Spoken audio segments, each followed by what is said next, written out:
अम, ये इस तरह की बीमारी जो थी वो कराची में हुआ करती थी।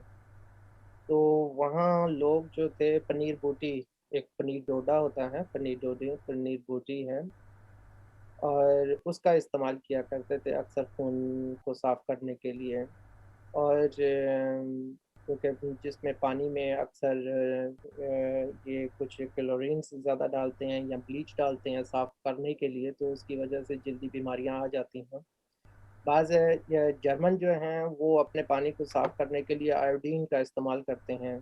तो ये है कि आयोडीन इस्तेमाल हो सकती है, 1 कतरा आयोडीन का 2 लीटर पानी के अंदर डाल दें, तो उससे होगा। और रोज़ाना पनीर बोटी को रात को भिगो दें और सुबह निहार-मुँह पी लें, उससे है। या फिर बेवरेज वल्गारिस जो है 10 कतरे रोज़ाना 1 दफ़ा पीते रहें, तो जिससे उनकी जो डिटॉक्स होता रहेगा उनकी वजह से।